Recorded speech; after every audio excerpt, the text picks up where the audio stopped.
Hey guys, and welcome back to another installment of the PH Journals podcast. If you guys can hear that digging in the background, trust me, it doesn't happen all the time. It is officially 8 o'clock here in South Africa, and for some reason, I don't think it's ever worked in the past, say, 15 years. The town hall bell is busy going absolutely apeshit. So, yeah, if you guys hear that in the background, I do apologize. It should be switching off soon in a couple of minutes. I didn't even know we had a thing like that. Anyway, this week's podcast, firstly, I just want to say a massive big thank you to everyone that has sent me stories on some of their excursions out on their safari adventures. Last week's episode absolutely created a frenzy when it came to stories. We've got a couple of good ones out of them, and we're going to share with you guys a very special but hilarious story with you guys in this episode, as well as I touch base with why. Why do I do what I do? All in today's episode.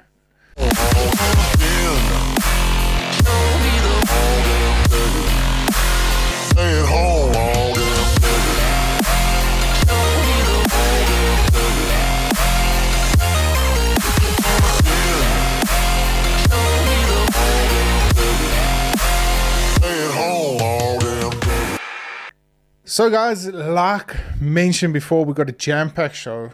I know last week I said I'm going to start out with the stories and really get the vibe going for the show. However, this story is particularly good. The topic I'm about to discuss this evening is not controversial. It's not any of that sort of stuff. It's a little bit serious. I've been inundated with videos, suggestions, conversations, guys seeking advice, opinions. This has been going on now for a couple of weeks. I've had it in the past before, but I think it's a very special topic to touch. I've touched on it on the podcast, a couple of episodes, I think I've done maybe about 2 or 3. But a very important thing happened. I must be going back about a month ago, probably on my 3rd or 4th episode this year.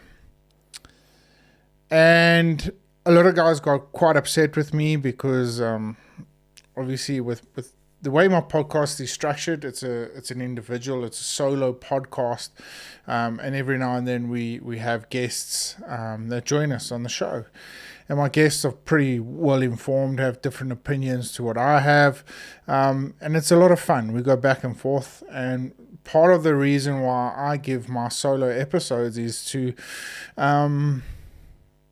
share some of my experiences I have in the hunting industry. Not to say that what I do and what I say is 100% correct, but it's there to be utilized as advice when coming out on your first safari adventure, or whether you're a professional hunter trying to make a living out of this industry that has given me so much. Learn from some of the mistakes that I've made, because I'm very open and honest on my podcast as it goes along. And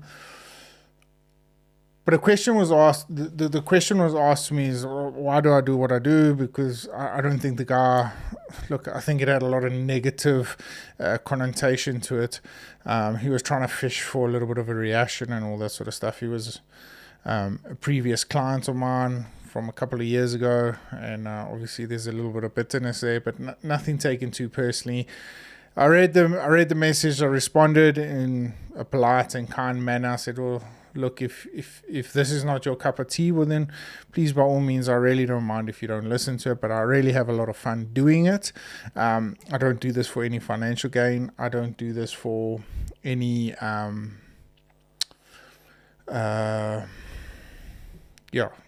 don't do it for any financial gain or to broaden my sponsorship connections or anything like that. It's purely just about connecting with fellow hunters, fellow professional hunters, outfitters, whatever the case may be, and sharing a couple of stories and sharing opinions, advice, and some of the lessons that I've learned within the industry. Anyway, with that being said, this particular podcast is exactly the reason why I do what I do. It's exactly the reason why I have a podcast. It's exactly the reason why I have strived to drive my social media as much as I possibly can so that I can get the ultimate amount of leverage out of it, not from a business perspective, but also from an advocate for conservation. So, a couple of weeks ago, there were a bunch of videos that were sent to me, some of which were bow shots that were taken, some of which there were guys shooting animals off the professional hunters' pickup, majority of them, some of which were guys hunting off the back of a bakkie, some of which were guys taking ridiculously long-range shots, unethical shots with other animals standing behind. And I felt I couldn't,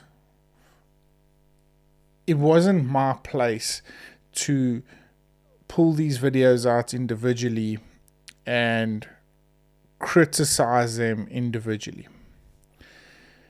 And it's not that I want to criticize any of the videos, whether I believe it's right or wrong. Who am I to say, right? But it's given me a lot of time, and it's afforded me the opportunity to really look at my why. Now, a couple of weeks ago, I can't remember exactly, maybe towards the end of last year, I did a podcast and I said a couple of things on a podcast. I was a guest on a podcast and I probably said a lot of things out of context. I learned a lot in that episode that I did. It was never aired. Snippets were. I really did. I learned a lot of mistakes that I had made.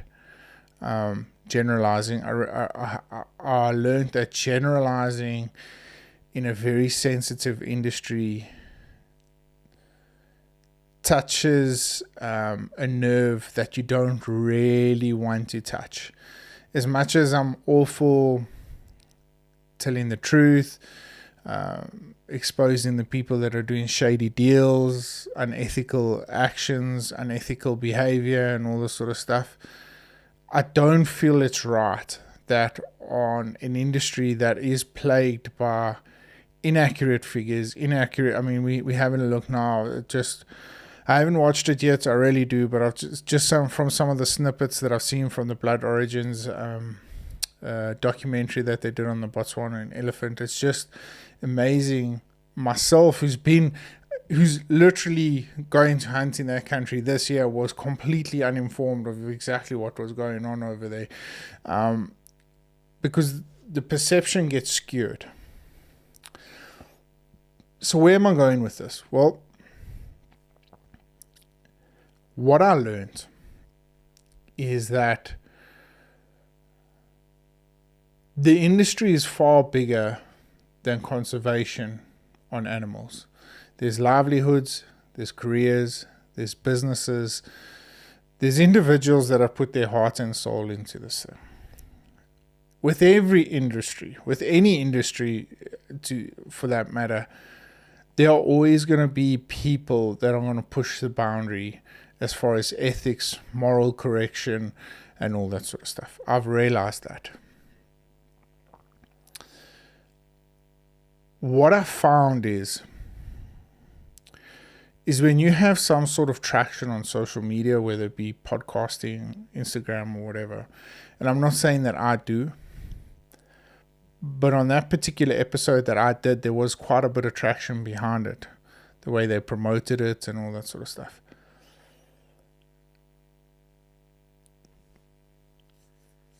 The greater perception needs to be one of a positive reaction.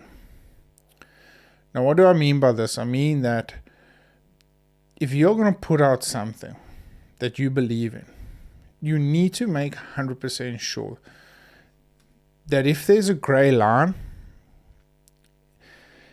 in that scenario, and you draw a gray line through it, no matter how finely you cut that gray line, you're always going to upset somebody within the industry. somebody that might be working just as hard as what you do for conservation, for all the right things, but might just have a different viewpoint and different perception.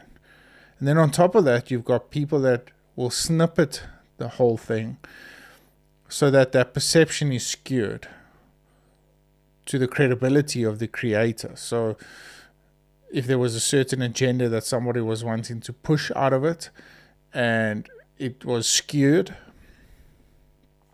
ultimately things aren't going to come out correctly. And again, who am I to say that my opinion is 100% correct? Because that's not what I'm after. I'm not here to give an opinion on something, whether it's right or wrong. Because in an industry that is so sensitive, I don't think that is very fair. However, I am allowed to have an opinion. And since that day of what happened to me with everything taken out of context and all that sort of stuff, my opinion now is one of the broader perception. So, where am I going with all of this? Well, to get back to a couple of the videos that were sent to me, and if I just have to lightly mention certain scenarios, for instance, for me, the one that sticks out the most was the shot I hunted with the individual. He was really, really incredible. He was a stalwart of the conservation world. He still hunts to this day. He's from across the pond. He's a true ambassador for the hunting industry. However, what really upset me, and again, who am I to say that my opinion is right? So please, guys, this is just my opinion. I'm not saying what I believe is right or wrong. I'm just saying that I'm fully capable of having my own opinion about something and whether I believe it's the correct thing to go about or for the industry, for the greater good of the industry. So what happened is they came up onto a herd of animals or target species that they were after, and the professional hunter, enthusiastic about the scenario, jumps out, sets, in this case, client, TV personality, whatever you want to call him, sets him up on the bonnet. He's an extremely good shot. When I hunted with him, we shot a wildebeest at well over 400 yards. Impeccable shooting, just slapped it down, didn't even move an inch. He really, the quality of shooting that he pulls off is absolutely outstanding. Anyway, they settle down on the hood of the truck, and he lines up and he shoots this animal. And the excitement blows over. The tracker's on the back of the bakkie, and the camera pans to the trackers, and the camera pans to this whole scenario that unfolds. Now, that particular episode has got well over 100,000 views. I don't know what the stats are of the percentage of those views are guys that have never hunted South Africa or guys that wish they would have hunted South Africa. Now, for me, if it's greater than 10%, that video is doing a complete injustice to what the hunting industry would be perceived as. Because myself as a professional hunter, I don't practice those practices. I don't hunt off a pickup. I don't believe in it. Of course, there are different scenarios. There are certainly scenarios for that. And we can get into that on another episode. But right now, that is not something I advocate for. Whether it's right or wrong, I wouldn't be able to tell you. But it also isn't a perception that I would like to leave out there in the industry. So what do I really mean by that? Well, if we are going out with the sole purpose to go and video a hunt, take the footage, put it out there for social media or for individuals to make their own perceptions on them and own assumptions on them. We need to consider the greater good of it, right? So like I said, if it's greater than 10% of those individuals that have watched that clip that have never been to South Africa, never put foot on African soil, and they leave that episode with that perception, I personally believe it doesn't do our hunting industry any justice. Again, whether it's right or wrong, you can leave that up to the people that perceive it. Now, why was this such an interesting topic? I was never going to discuss this topic on a podcast again. I felt like I had touched base with it a couple of episodes. I'll probably do one every year on this topic. But what had happened is a very good friend of mine who was really interested. What had happened is he developed an iron deficiency. Not an iron deficiency. He became weak and he struggled. He had to supplement his iron intake. And the one day, me and him, we used to race motocross together. So we weren't come around to my house, let's have a bra type friends. We had each other on social media, and that was it. And one day out of the blue, it was last year sometime, he contacted me and he's like, "Hey Dills, listen, I see you're a hunter. Would you mind if you have any leftover or venison that you're not utilizing, if you have it around? Look, I've developed this, it's not a disease, it's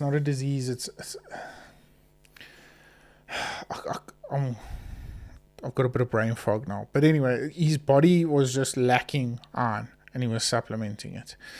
And he's like, "Look, I've got this situation going on. If you have any leftover venison lying around, please, would you just send it up? I really just want to see if it works and it will change my perception or change so that I could change my diet accordingly, because I don't really want to be supplementing myself for the rest of my life." So I said, "Hey, bud, yeah, sure. I'm coming up that area in the next couple of days."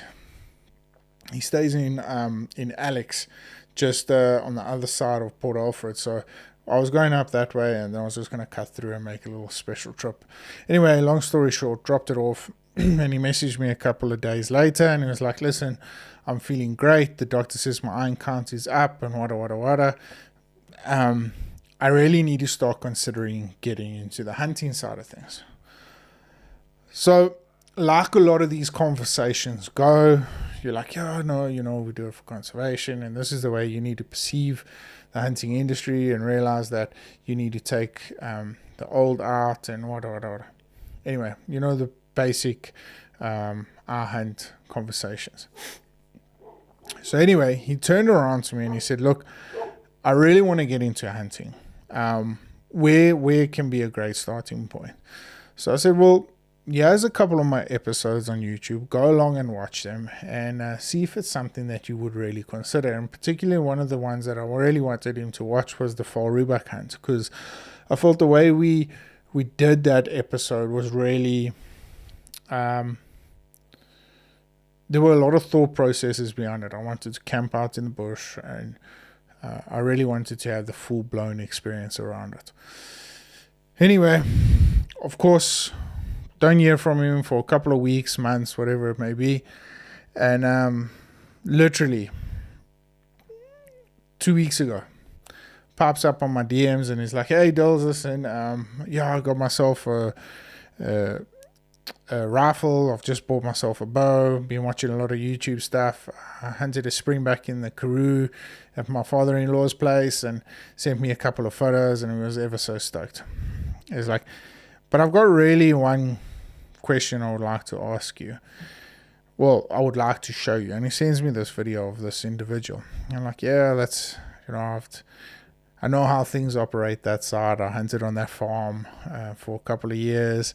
I hunted with the individual. Look, not all hunts are like that." And he said something to me that stuck. And I when I heard it, I kind of reminisced about the bad mistake that I made when I generalized. He said to me, if that was ever a poster episode for your guys' industry, it wasn't a good one. And I was like, "What do you mean by that?" And he said, "Well, we always under the impression, I was always under the impression that you guys worked really hard for your meat, and that hunting wasn't so much a sport but more about a livelihood and primal instincts and all these sort of things. And he dived really well into it. And I was like, shit, but you know what? I can completely see the point you are coming from. But you need to realize that is not everyday scenario. And that is not a large part of the hunting industry in South Africa. Yes, of course, South Africa is world renowned for bakkie jagters and guys, biltong hunters and all this sort of stuff on the back of the pickup, cold winter's morning, drinking beers and brandy and all that sort of stuff. Yes, 100%. But a large majority of the hunting industry in South Africa does things very ethically and well-rounded and well looked after and all these sort of things. And we can brag about it. We can brag about the numbers we've preserved. We can brag about our conservation efforts because it's a success story. It really is a hugely success story. Yes, there's a lot of things we can do better, but for the majority of it, we have run an extremely successful conservation program. Whether hunting off the back of a pickup is correct or not, who are we to say what is right and what is not? So that was my pitch to him. I was like, don't always look at things from a negative perception, and have a look at the stats, see what we've done, and see how well we've done it. If that is not your cup of tea, we are very, very fortunate to be in a position that you don't have to hunt that way. Because friends of mine go out on the back of a pickup, drink beer all day, and shoot animals, I'm not going to judge them for that. Is that something I'm going to go and do? No, it's not something I'm going to go do. I don't believe in it. I don't feel it's the right way. Will I be a part of that hunt? Probably not either. I'll be back at the camp waiting for them to get back after a successful day of hunting and whatever. But that is not my cup of tea. The conversations afterwards, yeah, sure, 100%. But as far as my morals and my ethics are concerned, that is not something I want to be doing. I don't feel it engages a primal instinct. I don't feel it's fair chase. I don't feel it's respectable to that animal. But that's my personal opinion. And again, who am I to say whether that's right or wrong? No one can say that. No one can say that those habits or not skills, but those habits, those ethics of hunting are right or wrong. No one can say that. Because in the broader scheme of things, hunting in South Africa is a massively, hugely successful conservation project. It really is. If you look at the numbers, it's extremely successful. No matter how the art is done, it's done very successfully. And we can be proud of that. Morals, ethics, values, and all that sort of stuff, different conversation. But here's where it gets tricky. And again, if you are going to go out there and prepare and fully commit to putting out content on a hunt of any magnitude, of any style, understand that you have got a responsibility to project for myself, for fellow hunters out there, ethics, morals, and values correctly. Because like Carl van Zyl said in one of the podcasts I did with him, we are not trying to convert the people that are hunters already. Those guys are going to watch our stuff regardless. Watch it, and if they don't like it, they'll flick to the next one, they'll go to the next creator, they'll go and watch their stuff. If they don't like that, they'll go to the next one. But they are hunters already. They understand the blood, they understand the guts, They understand gut shots and all that stuff that goes on. It's the guys that are sitting on the fence, pretty much like that friend of mine, that we need to be considerate about. Now, I'm not saying we are going to want to convert those guys to become hunters and become those people that enjoy the blood and all that sort of stuff. No. But we need to make it friendly for them to be able to watch, deep dive, and understand what this is all about. If you are a creator that's all about kill shots and blood and guts and all that sort of stuff, that's fine. But understand you have a massive responsibility to put out content out there that reflects the greater good of the industry and not just your enjoyment of it. And if you don't have empathy, care, and consideration for your fellow hunter out there, that's where the gray line is really drawn, because you need to have that empathy. You need to have that consideration, because like I witnessed when I made those mistakes of generalizing, livelihoods, family, jobs, a lot of things are on the line. And this industry is so finicky, it can be taken away from us at a drop of a hat. And one of the conversations I had, and I'm hoping to get him on the podcast, I'm not going to mention any names now, I don't feel it's right, because I like playing devil's advocate in this situation. But a massively controversial conversations were had about a recent bow hunting adventure. Majority of us have all watched the clips or videos. I've watched the videos. And I had a chat to the individual that was filming this. And he told me his whole thought process and behind it and all that sort of stuff. And this one was a very different perception I had on it.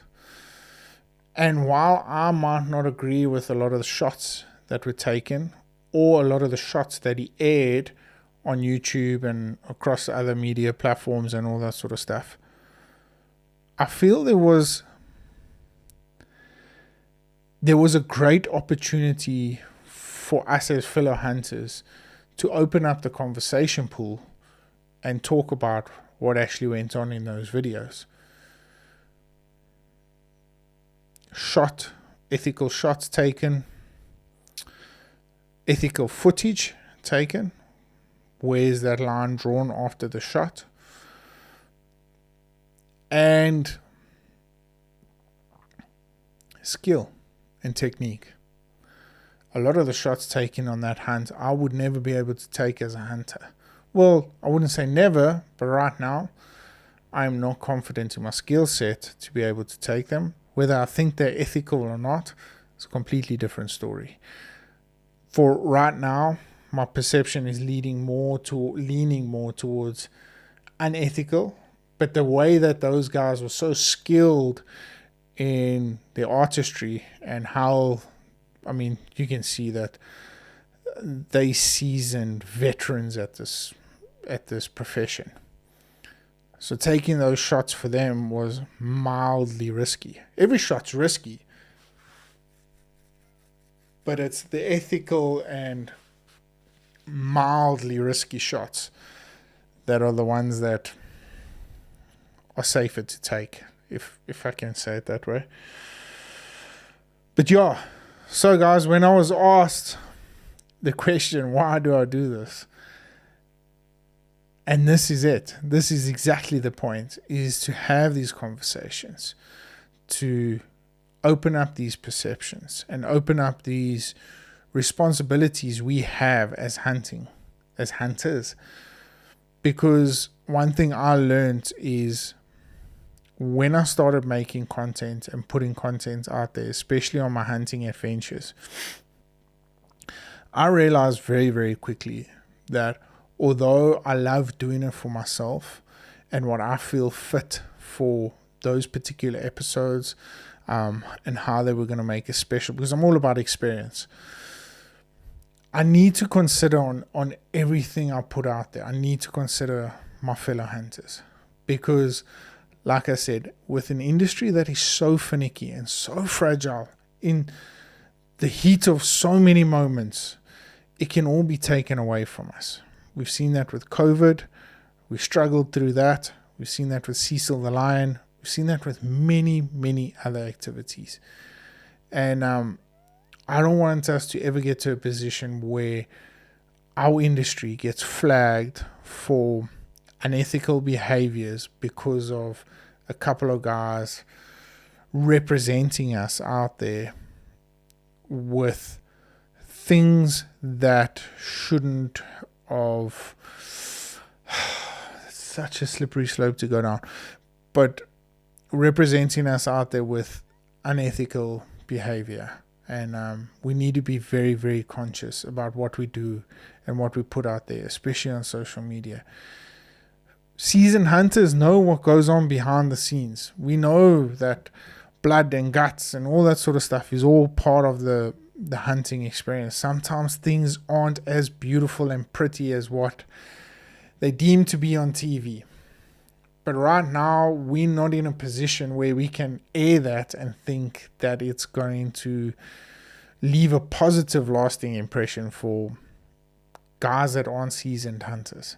So we need to keep that in mind. We need to have that empathy and that consideration for our fellow hunters, our fellow outfitters, trackers. There's livelihoods on the line here. It's not just about clicks, views, and likes. It's not about that. It's about representing our industry in the best possible way we possibly can. I learned a hard lesson. I'm sure there's a lot of guys out there that have learned a hard lesson, but the important thing to take away from that is not to be arrogant and go out there and misuse or misrepresent your industry because of your arrogance and because you don't want to back down. The best thing is to be humble, accept what you had said, did, or aired wasn't quite the respectable way of going about things. Learn from your mistakes, better yourself, become more ethical, become more empathetic and considerate to your fellow outdoorsmen and hunters, more importantly. And hopefully that leaves a much more lasting impact on the greater community of the hunting space. So, guys, waffled on something that I'm very, very passionate about.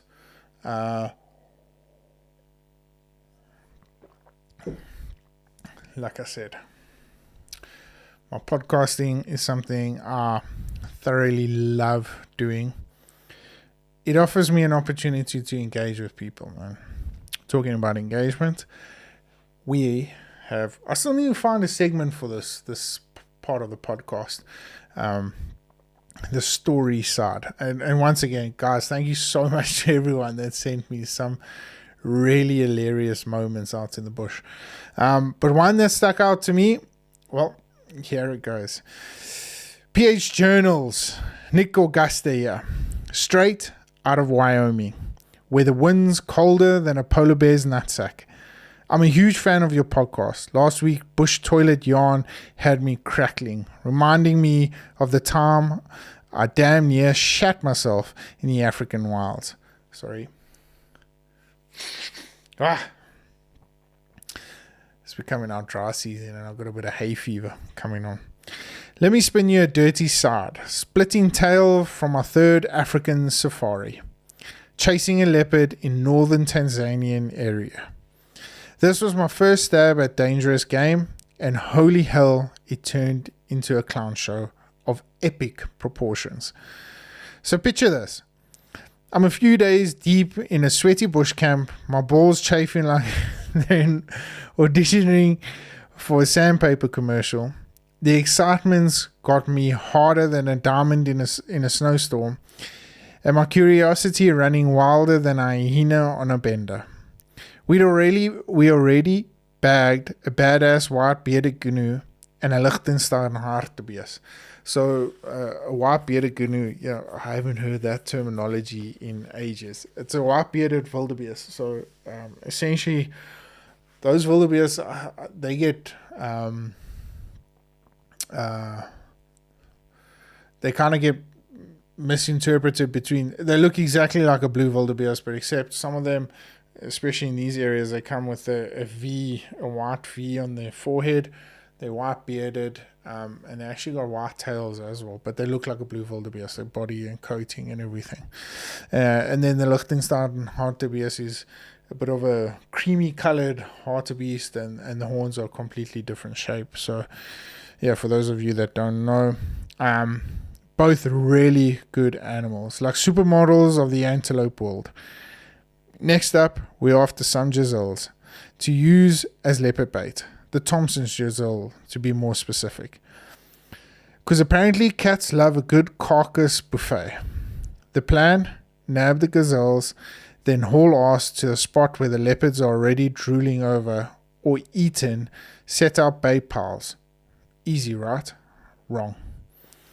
Day 2 rolls around and these gazelles are dodging us like we're trying to serve them divorce papers. My PH, Jaco Skulls, is pissed. His face redder than a baboon's ass. He's muttering Afrikaans curses under his breath, probably calling me a cack-handed yank, a cock-handed yank, or some shit. Then out of nowhere, he hatches a plan so batshit insane, it's gotta be genius.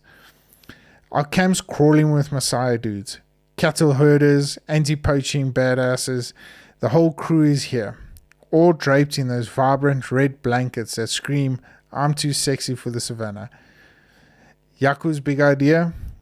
Wrap me and him in these Messiah blankets, creep within 200 yards of the gazelle, and pop one like we're a sneaky ass assassin in Toronto flick.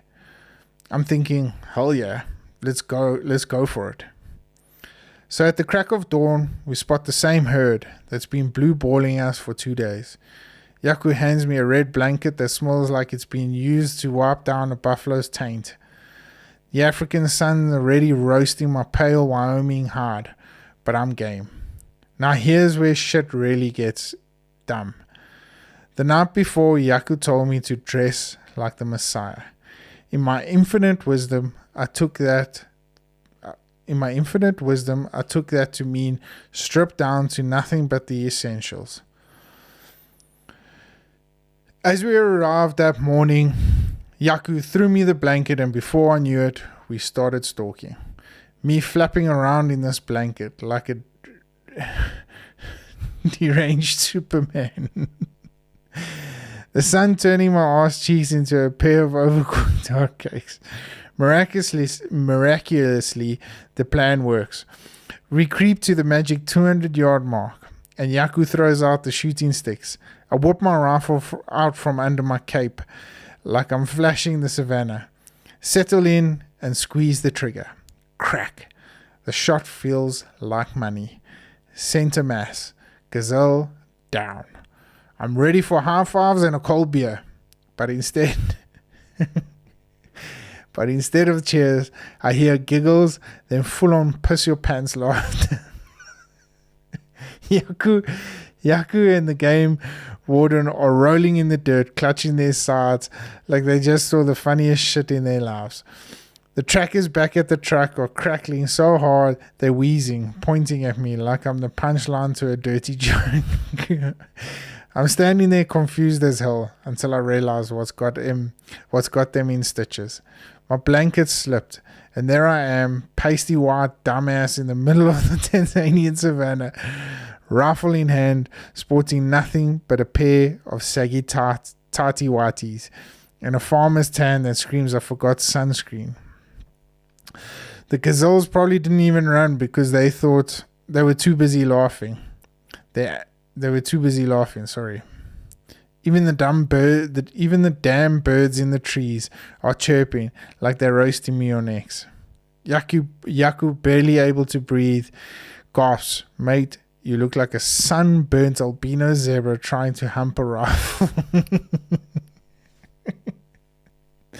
The warden's got tears streaming down his face, and one of the trackers yells something in Swahili. that I'm pretty sure translates to nice dick, Casper.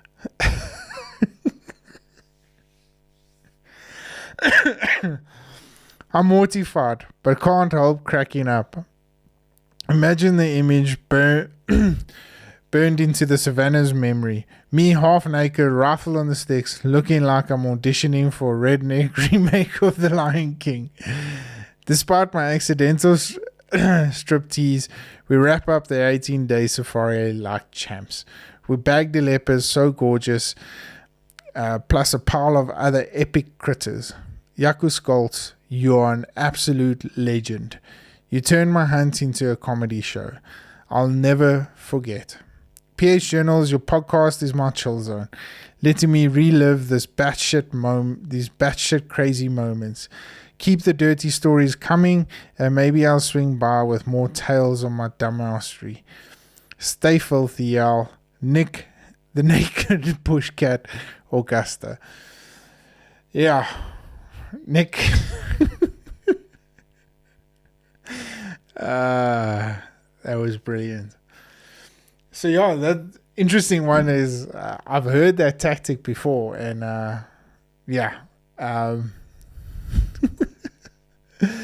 jeez, brilliant, absolutely brilliant. Well, guys, that's it for this week's episode of the podcast. Thank you so much, guys. You know where to find me. If you got more stories like this, or if you want to share your opinion on this week's episode, please head along to any of my socials. Drop me a DM, and I will definitely read them all. We've got a couple of pretty cool guests lined up. I'm hoping that the time zone different plays ball with me, and in the next couple of days we get he or she on the podcast, and release that episode coming soon. Like always, if you enjoyed this episode, please, guys, drop a thumbs up.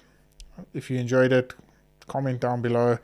Every little bit counts towards the algorithm, and you guys know how this whole social media thing works.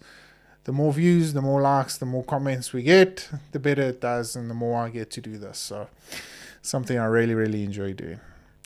Well, like always, if you are, happy hunting. Until then, stay safe, stay blessed, and stay humble. We'll catch up with you guys soon.